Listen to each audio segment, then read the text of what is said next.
Welcome to the crawl, walk, run approach to website personalization from SilverTech. We're a digital agency working to redefine how organizations engage with and understand their consumers. To get the most out of today's webinar, here are a few tips. The initial presentation we expect will last about 30 minutes. Q&A to follow, so if any questions come up along the way, please post in the webinar chat pane. The slides, recording, and any tools we discuss will be available after the broadcast. And thank you very much for joining us today.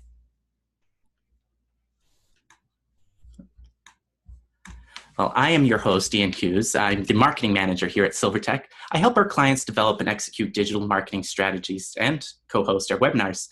And I'm pleased to introduce SilverTech's personalization expert, Derek Barca, our Chief Technical Officer. Now, as the Chief Technical Officer at SilverTech, Derek leads the team that helps businesses create profitable relationships throughout the entire customer lifecycle, from lead to loyal, with a strategic combination of engaging web experiences, marketing strategies, and content management solutions. As a pioneer in the field, Derek's actually helped create many of the tools that marketers use today to manage websites and digital marketing campaigns, as well as bridge the gap between upper management and the IT and marketing teams, something we'll talk about quite a bit today. Derek's unique and unparalleled experiences allow him to work closely with clients to identify stakeholder requirements and technology needs. And for a topic that's a mix of both strategy and technology, I don't think we could have a better speaker for today's webinar.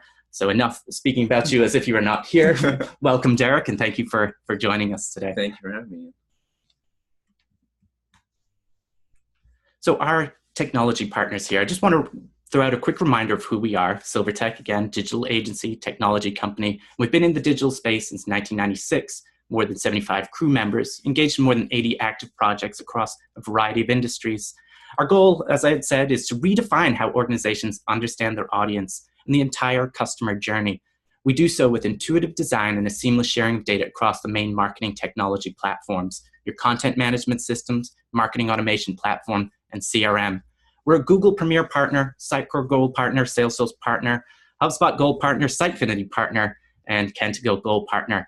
And we were recently named the 2018 Experience Award winner for Best Use of Personalization in North America for our work with Fulton Bank, which we'll be discussing and sharing examples from throughout today's presentation. So let's get right into it. Today, we'll be sharing personalization goals and use cases. We'll discuss the difference between first, second, and third-party data. We're going to share how to create data-driven personas that'll be vital to your personalization efforts. Then we'll conclude with a breakdown of our crawl, walk, run approach to personalization. First up then, goals and use cases. Thanks to Amazon's Recommended For You engine and Spotify's custom playlists, website visitors now expect a high degree of personalization and product recommendations related to their interest. Derek, does this affect every industry or really just discussing personalization in retail or Spotify entertainment? Yeah, no, good question. It absolutely affects every industry. And a lot of our clients in kind of, I don't want to say older, but more of the legacy businesses like banking or hospitals or manufacturing, even utilities, wonder if they really need to do personalization and things like that. The difference is that, I don't say the difference, the problem or the expectation is there, that's there, because people, consumers are used to interacting with brands that do heavy personalization. All of us use Amazon, all of us use Netflix and Spotify and Uber, and all these companies that have great customer experiences. They do personalizations and recommendations for us. And we kind of expect it. We expect Amazon to recommend good things to us. We expect Netflix to recommend good things to us. And that expectation around consumer experience translates and overflows to all the different brands we interact with. We have the expectation across all businesses now.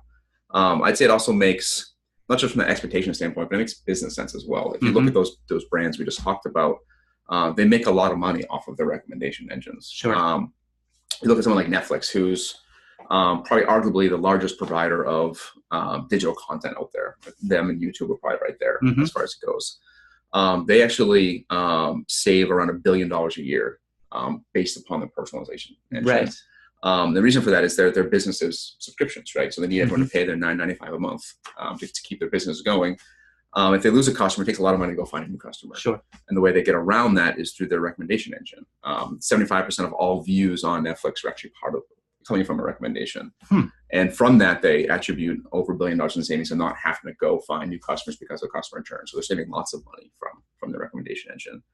Amazon also attributes 35% of their sales revenue to their recommendation engine. Yeah. So if you boil that down, you're talking probably roughly 1 in 3 products are actually bought based upon a recommendation, which I'm sure we've all experienced. Yeah, we get an email, we log in, there's a product there that we didn't know we needed, but all of a sudden we see it, we need it. And they've become very, very good at analyzing our behaviors, our patterns, what we buy, and comparing it to people just like us and making those recommendations and convincing us to buy more stuff. So it's good for business. It's good for customer experience. It's definitely it certainly has proven out now. Now, I want to dive into the presentation, but just one more quick question. Now, I feel with many of our clients, they've been going to conferences now for probably 3 years and hearing about personalization. Where are we at now for many of those who are our clients? Is this the year it's going to finally take off? Yeah, it's actually a good point. I'd say it's even longer than that. I'd say having been in the CMS digital marketing space for 10 years now, at least, maybe more like 15. Personalization has been around probably 10 years, but it was really early on. People talking about it wasn't really a big thing. In the last three years or so, it's actually starting to really, really pick up. In the last 2 to 3, I wouldn't say it's mainstream, but the majority of people are starting to customize digital content. Most probably customize emails based on segments and things like that. You're seeing more and more actually start to do it on the websites and then those other digital experiences as well. Excellent. Well, let's dive in and take a closer look at Fulton Bank's story. So Fulton Financial Corporation, if you're not familiar, they're a financial services holding company based in the Pennsylvania, New Jersey, Maryland, Delaware, Virginia, 250 branches, specialty offices, and 300 ATMs. Now, though you on the line may not be in the financial services industry, this story probably sounds familiar. Prior to this personalization engagement, our client had not been marketing its products, services, and solutions really as that full service, but instead have been attacking things as individual service lines. So we identified the main challenge is kind of consolidating the website properties into a single effective online presence for brand awareness, lead generation, and customer support. And additionally, working in branding there to empower the marketing team to leverage data and analytics to really drive product revenue and make more informed business decisions. So our certified digital strategists and Sitecore certified developers work together to really enhance what the client had in place there as far as marketing data teams. Derek, could you tell us a little more about the story and how it came to be? Yeah, no, absolutely. So as we were just talking about, Amazon, Spotify, and Netflix, these big brands that are known for personalization have kind of changed the game for everybody. Yep. And Avi Patel, the CMO over at Fulton, was very visionary in what he wanted to do. He wanted to be the Netflix or the Amazon for financial services. And they're not a giant bank. They're a good-sized bank. They're not a Chase. They're not a Bank of America. They're pretty modest size compared to those guys. But he wanted to be kind of that Netflix or Amazon for financial services. He already had a great marketing team in-house. He had a team of data scientists that he had assembled in-house who was already doing all that data modeling and things, like looking at transactions, looking at what products people have today and what products they could buy.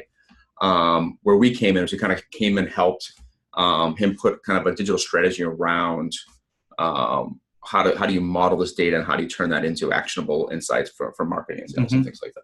Excellent. And then implement it in a website and start delivering those personal experiences. Yep. And I think that's going to be the theme of our presentation, is that kind of a marriage of strategy and technology throughout. So Fulton Bank, again, the ultimate goal of the new website was to leverage the CMS and data to provide more relevant communications, one-to-one communication, one-to-one marketing, and leverage data and analytics to drive product revenue and grow the business. Again, if you're not in financial services, I'm sure many of these goals are very similar to you or very familiar. Derek, can you share how these goals, though, these website goals, how do they relate back to the business goals of the organization? Yeah, good question again. You don't want to do personalization for personalization's sake. Right. The best personalization has goals and metrics tied back to it. If you go back to the Amazon, they don't just personalize because they want to. They're trying to convert, make you sell, make you buy new things. For someone like a bank, the goals are pretty simple, right? You can attract new customers through targeting specific promotions or services and things like that, or you can look at your existing customers and start, expand your wallet share with them. You cross-sell, upsell. If you know someone has a checking account and a savings account, what's the next product you want to offer them? So that's specifically where we went with our goals. And we have a couple of specific use cases that we identified to tackle first, and then we built on it from there. Yep. And I think that's why this project from Fulton Bank was such a success for them, is that relating back to the business goals and avoiding personalization just because they felt they had to jump on that personalization bandwagon. Yeah. So the first ideal use case is that specific promotion for an existing customer. So you know who they are, you know what products they already own, you know a little bit about them. How do you target them in specific promotions? So someone's coming to your website. They're a 40-year-old male. They have 2 children. They have a checking account with you, a savings account with you. They have a mortgage somewhere, and it's a hot summer. They've been looking at pools. How do you target them with that home equity line of credit to go buy that pool that they want? That's the Amazon use case, right? They know everything about you. They leverage that data, specific promotion. That's the ideal scenario. The second use case is you don't know who the person is on the website, but you still want to provide a personalized and contextual experience to the best of your ability. You don't want to show someone a promotion or a product that isn't relevant to them in their stage in their life cycle or things like that. So in this case, you leverage what you do know. You might not know exactly who they are, their exact age, or what products you have, but you might know some general audience information about them. You might know they're 50 to 60 years old. They have 2 older children, maybe in high school or college. They've started to accumulate some wealth. So in this case, you can figure out, okay, maybe the next product for them or the best offer for them, or maybe some savings account or some wealth services and things like that. Wealth management. Yeah. So that's obviously a different use case. And the way we go about doing that is you can't just target everyone. You have to kind of break up who you want to target. And the first step in that is personas, right? So you kind of figure out who your different personas are, obviously. And for most of the people listening, either probably already have personas or at least know what personas are. Sure. Right? Yep.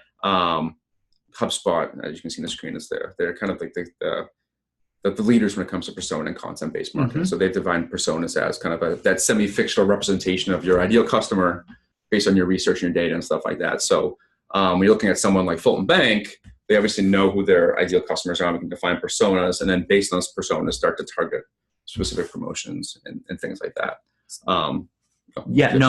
good to get to know that secondary use case just a little better, at least understand who those groupings of your website visitors are to target there. And that's obviously important because if you look at your existing customers, when they come in, go to the next slide. If Milena Morgan, who's 20 years old from somewhere in the U.S., comes in to your brick and mortar business, whether it be a bank branch or a car dealership or just some sort of retail establishment, you're not going to have the same conversation with her that you have with someone like Retired Roger, who's older, retired, has a certain background, just because they have different needs, they have different wants, they have different driving forces.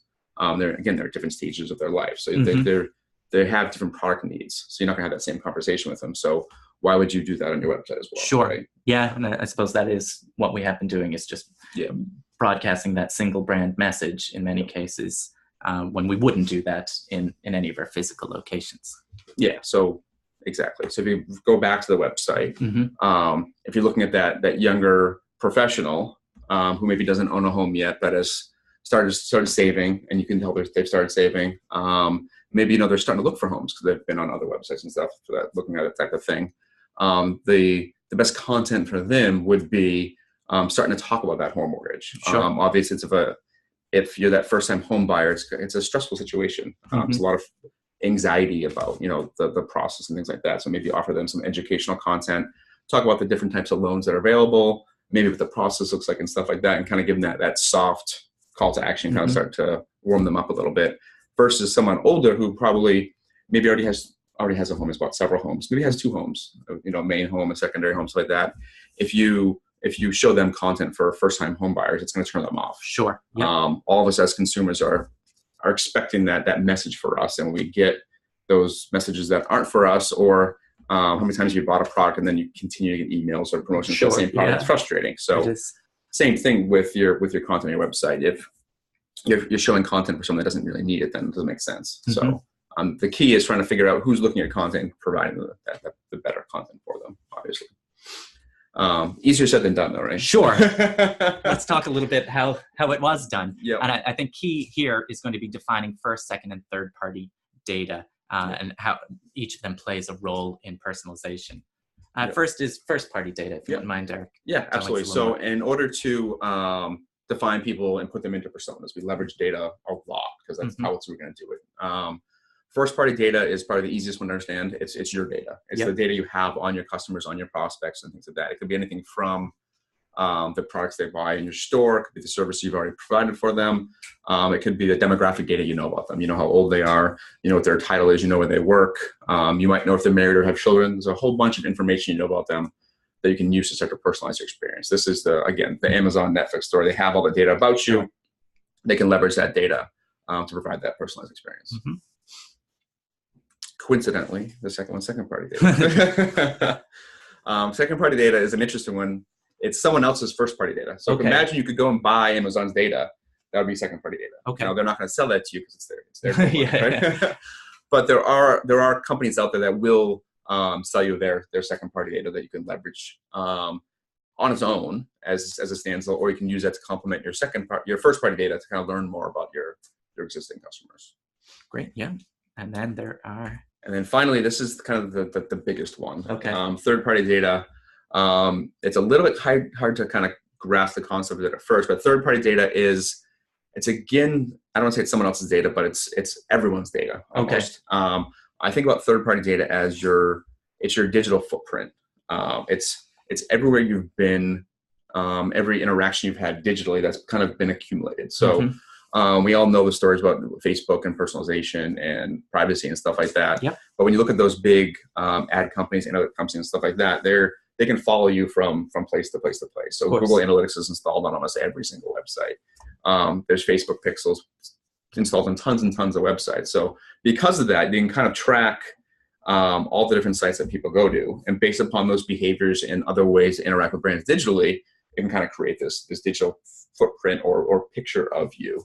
Now, it's not specific data. You couldn't buy data saying, okay, this is Derek. He's 40 years old. He's a CTO at SilverTech, blah, blah, blah, blah. But you can buy buckets of information about me or the buckets that I fall into. So if you were to look at my personal digital footprint, you'd see that the websites I visit are, I probably read some news. I probably read a bunch of geeky technology stuff about data and AI and data modeling and fun stuff like that. If you look at my YouTube viewing habits, I don't really go to YouTube much, but I do. I watch soccer training videos. I'm a kid soccer coach, but I don't know how to play soccer. So I go to YouTube to learn how to do soccer coaching and stuff like that. If you look at my social media, most of my interactions are on Snapchat and Instagram. On Instagram, I'm interacting with like fitness brands. So I follow CrossFit and Under Armour and Nike and things like that. Travel, I like to travel. So I'm looking at like National Geographic and stuff like that. Liking things like that. You'd also see from my digital footprint that I do travel a lot. Like they see that I'm checking into places from different parts of the area. I'm using my Southwest app a lot. So all that stuff builds up a picture of me. And then what you can do is you can buy the audiences that I fall into. So if you're going to go to a data management platform, which is these companies that sell the third party data to you, you would say, I'm interested in these certain audiences. I want to know when my visitors fall into these audiences. So for someone like me, I fall into audiences like IT professional, male 40 to 50, fitness enthusiast, soccer dad, and a couple of other things. And they could use that information to slot me into a persona and then start to personalize on things like that as well. Very interesting. Now, how much personalization could you do with just your first person data? Do you need the second and third party? No, you don't. That's the best place to start. First party data is, again, all the information you already have about your customers. And that's really, if you have that data, it's just a matter of figuring out how to leverage it and use it to kind of first slot someone into personas. You can do that general personalization. But then if you can take it a step further, okay, look at the different patterns that you're seeing, and then offer that next product or that next service or the next step in the user journey. Excellent.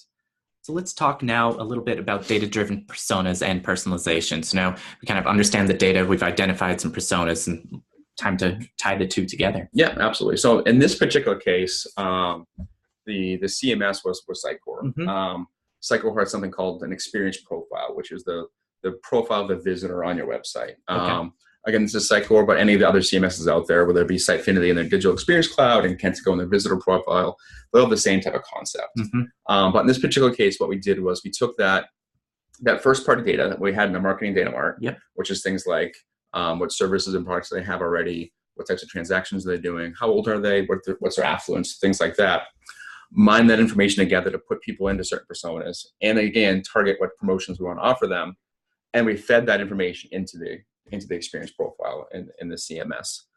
It's important to understand that we didn't feed any personally identifiable information. Okay. There's nothing transactional up there. It's just the segments and promotions tied to the person. And again, even then, it was just a unique ID that we had to understand.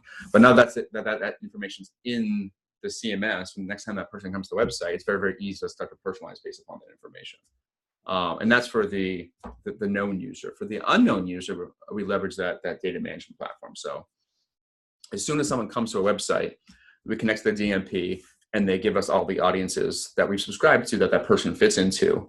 At that point, we pull that again into the visitor profile, and then we had essentially a mapping matrix. So Okay. if they fall into audience A and B, let's put them into persona Z. If they fall into audience, F and G, put them into persona B, and now you can start to personalize the site experience by persona for unknown users as well. Excellent.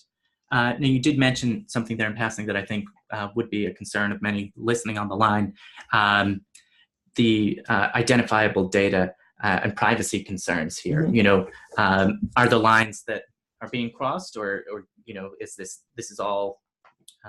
Yeah, no, good question. Like I said, we're not bringing any personal information into the website. Mm-hmm. We're doing that all on the outside and only pushing the information we need to do to personalization. So we figure out what persona they are and push that up. We figure out which products we want to offer them and push that up. We don't actually push any specific information about the individuals up to the website. My checking account balance is not a part of the personalization office. Absolutely, and especially for things like financial services, healthcare, things like that. You don't want to push any personal information up, just the targeted offers that you want to provide. Mm-hmm. So the nice thing about this is once you've actually taken all that data and put it into the actual CMS, it's really easy for the marketers themselves to actually do the personalization. Yep. Obviously, you need some technical help at first to kind of mine that data, collect the data, and build those integrations. But once that is done, you're essentially using the tools provided by the CMS to create rule builders. And most of the CMSs have Outlook-like rule builders. We can say, okay, if the person is in persona X, show this piece of content. And it's kind of sequential. If they're not in that, okay, check the next rule. If they're in persona Y, show this content. Yep. If they qualify for a promotion XYZ, let's show this piece of content. And then the marketers can manage that going forward as things change. Because obviously, quarterly you have different promotions. Seasonally, you might have different content you want to show. It's all manageable within the CMS nice and easily. Excellent. And I know this is specific, this example, to Sitecore, and as you mentioned, these rule bases are across other CMS platforms. But are we talking about just really personalizing like a CTA, or how much content can you really personalize? Yeah, I mean, so when you go to build your website, you obviously want to talk to your partner who's building it, to talk about what level of customization and personalization you want. Obviously, the more personalizable you make everything, the more complicated it is to manage the site as well. In order for things to be personalizable, you have to break them up into components or widgets. So you can say, okay, this banner is going to be a widget, this CTA is going to be a widget, this piece of content is going to be a widget. That way you can manage them all individually and show different promotions as you need to, which is great. Obviously, a ton of flexibility. However, if you have hundreds and hundreds of pages, dragging and dropping all these widgets onto the pages becomes a little bit more cumbersome than maybe a one-man marketing team can handle, right? Sure. So it's key to plan up ahead of time where you want to personalize, how much personalization you want to do. So when you go to build it, you're not overwhelming yourself later on. Absolutely. And we can talk, I think, a little bit later. We're going to talk about kind of the lead up to that and how we go about doing that as well. So a lot of people ask, okay, we did all this work. We have data. Did personalization, does it actually work? Are you able to personalize at the levels that you see, the big guys personalize? Yeah. Like the Googles, the Amazons, the Netflixes. And so just looking at Fulton, for example, we do personalization for lots of our clients. Fulton's probably taking it the furthest with leveraging data and things like that. And we're seeing really, really, really good results. For all visits, I think this was last month, the month before, of all people coming to the site, we're able to identify 76% as known existing customers and be able to provide them that specific promotion based upon that. Of that remaining 24%, we're able to identify over half, so 51.5%, get audiences for them for the DMP, and then match those audiences to persona. So not just get the audiences, but actually match them to a persona we care about, and then again, personalized experience based upon them. If you combine those metrics, we're actually personalizing for 9 out of 10 people that come to the site, which is pretty remarkable. Excellent. Yeah. And that's just the beginning, right? Sure. Yeah. The nice thing here is now that we have all this data, we can start to mine it for continuing to have that same digital conversation across all the different channels we care about. So now we have the website providing personalized experience and people interacting with that. And obviously, we're doing lots of measurement. Is it working? Yeah. 9 out of 10 people are seeing personalized experiences.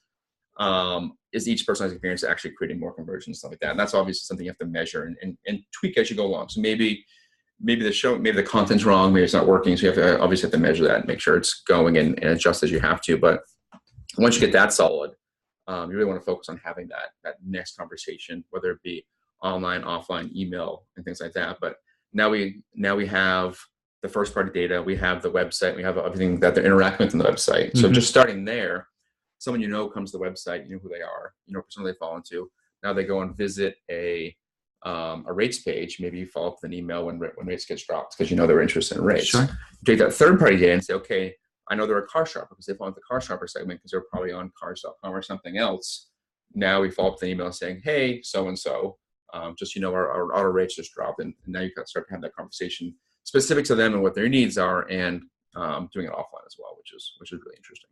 I think that is the ultimate goal. I think everybody on the line understands that nobody makes a purchasing decision. Nobody commits to a new health system or a new financial institution with just one offer, one conversation. It's never that first. It's about these multiple touch points. And I think, absolutely, it's fascinating when we get to this level.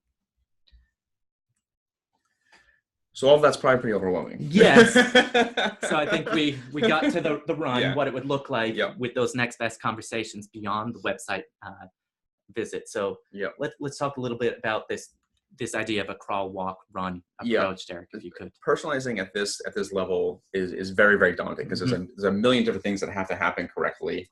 There's tons of strategy that goes into it.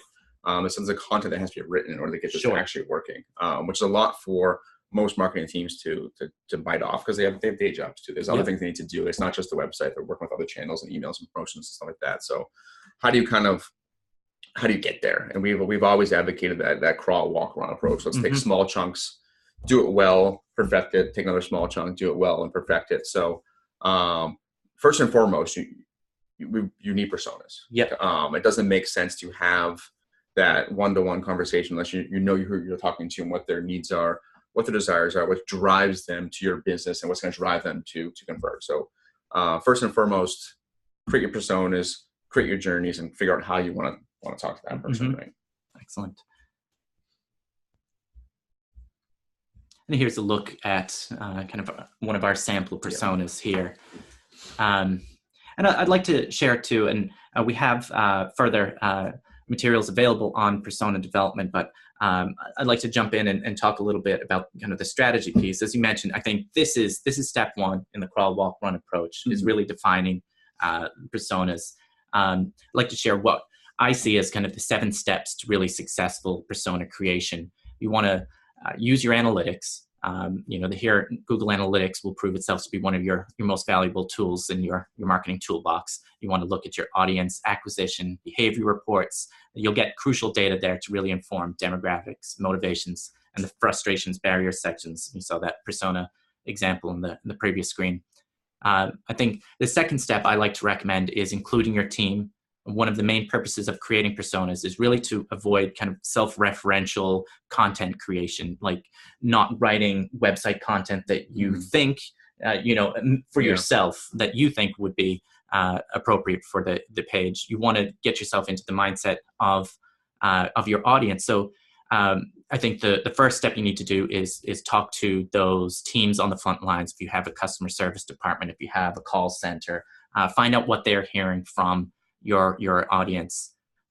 Third step is to really utilize your social media research, and really, you've at this point you've been on your social media channels for probably several years at this point. Look back at what type of interactions you've had, what type of concerns you've had, what type of demographics have interacted with your site. A fourth step I like to recommend to really create your personas is to really interview some of your customers. Now, maybe if you're creating 3 to 5 personas, you think you should interview 3 to 5 customers. I would recommend probably tripling that if you can, if at all possible. A small survey, again, just to get a better sense of what they're looking for when they're coming to your site. Again, you don't want to, with a persona and creating a persona, create an exact copy of a customer, because that one customer may have needs that are too specific to them. As we talked about, is these kind of buckets of personas. So you want to be able to use what you learned from 10 to 15 different actual customers, what those 3 to 5 personas may be informed by. Fifth step, again, is to compile your research. At this point, you should see some themes and characteristics begin to emerge after you've really done a deep dive in the analytics, talked to your team, interviewed some customers. Sixth step I like to recommend is to then bring them to life. This is kind of where it comes together. As you saw in the previous slide, we had an actual photo. We gave our persona a photo. We gave our personas names. We're not creating specific real people, but if you want your personas to be successful, I think they have to exhibit real motivations and expectations. And then the seventh and final step is highly recommend introducing your personas to your organization. Having like a grand rollout, let everybody know. Let everybody know why you're using personas. You're moving towards this more personalized experience on your website, really to replicate what you're probably already doing at your physical locations. Let your customer service team know that the reason you're talking to, technical Tom or whatever persona is because you were looking to better connect with those coming to your website in the same way that they connect one-to-one in person.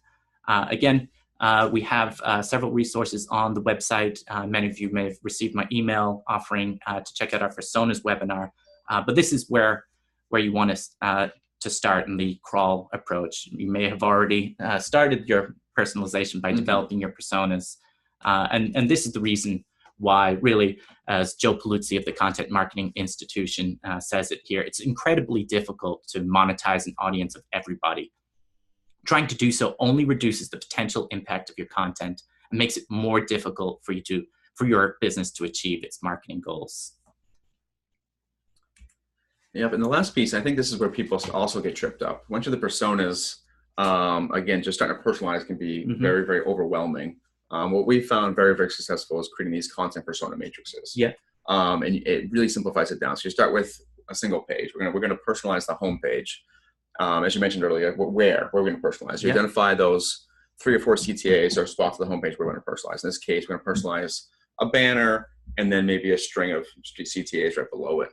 At that point, you just create a matrix. Okay, so for the first persona, for the banner, we're going to show product X. For the CTA left, content A, content B, content C, and then do that for each of your personas and kind of create that matrix for your homepage. And now you know what content you need to go create. So this is where your content gap analysis and journey map really help you support what you want to do. So look at your persona, look what their needs are, what type of content they're looking for, what type of product or service you want to get them into, and then start to create the content that's going to support that in the places you want to personalize and then repeat.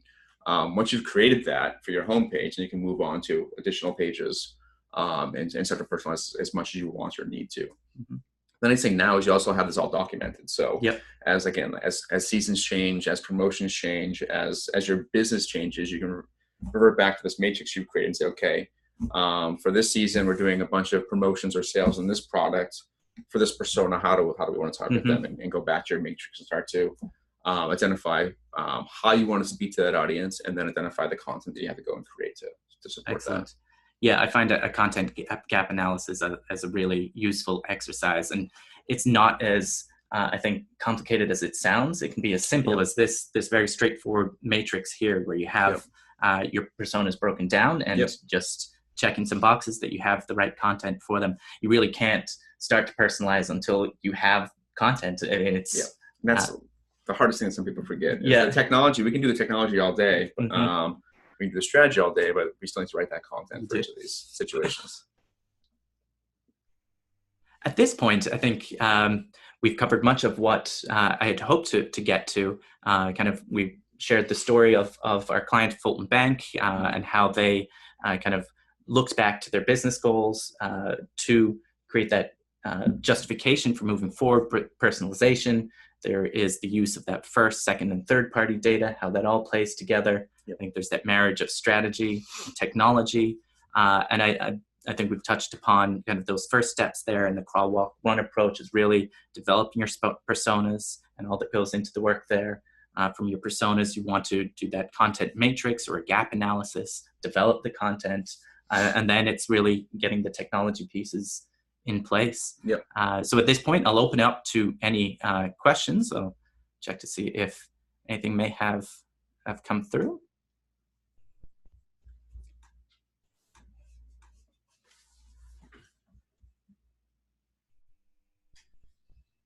At this point, Derek, I have a question. Another, I think, element of the crawl, walk, run approach is perhaps a technology assessment. Can you describe what goes into a technology assessment and where to start with that as you're looking forward to the next 3 to 5 years and incorporating personalization into your plans? Yeah, no, good question. A lot of times the technology assessment depends on the client. And what they're looking to do, what they have for existing technology, legacy technologies and stuff like that. But I'd say for the most part, it involves kind of going in, understanding what technologies they have today, identifying all the different data points, because most modern organizations have been collecting data about their customers for decades now, right? So let's identify all the places that data exists. It could be an old customer information system. It could be Excel spreadsheets. It could be MailChimp. Could be any of these other technologies. Or maybe they have, a HubSpot or Marketo. Maybe they already have a good CMS. But basically identifying all those places that we have technologies and interactions with customers, identifying what data is there, kind of consolidating that, and then essentially working with the strategist to understand, okay, where do they want to go from here from a marketing strategy standpoint, and then trying to align the technology with those marketing and strategy goals, and then kind of essentially creating a roadmap. Okay, what can we do today with the technology you have?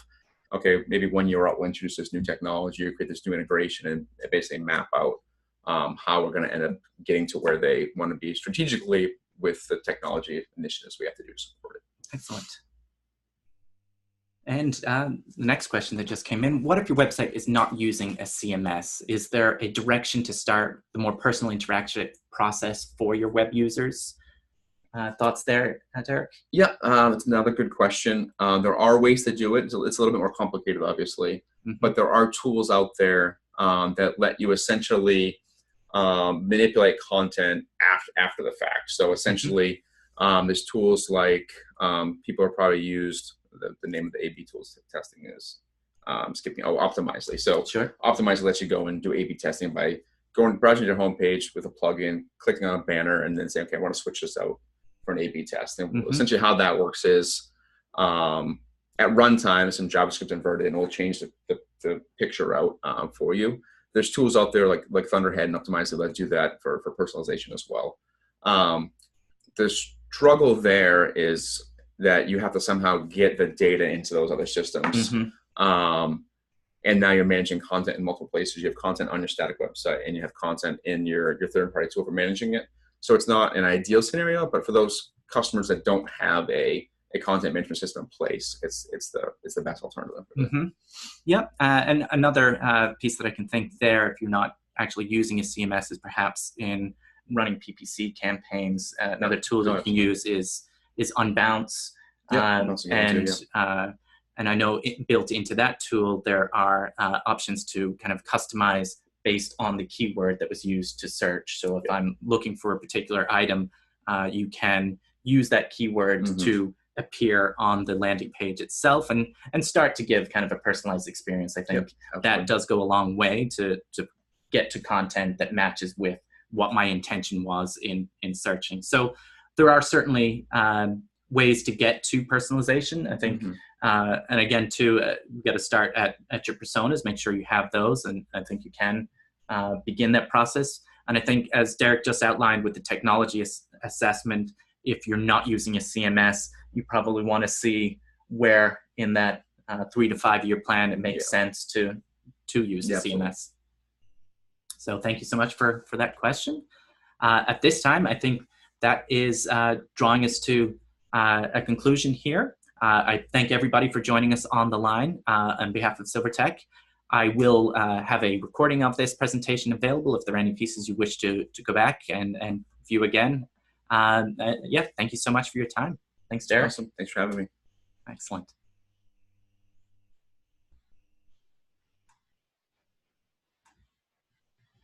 Oh, I'm sorry, before we drop off, I noticed there was a chat pane in addition to our Q&A pane. I would love to get to this question.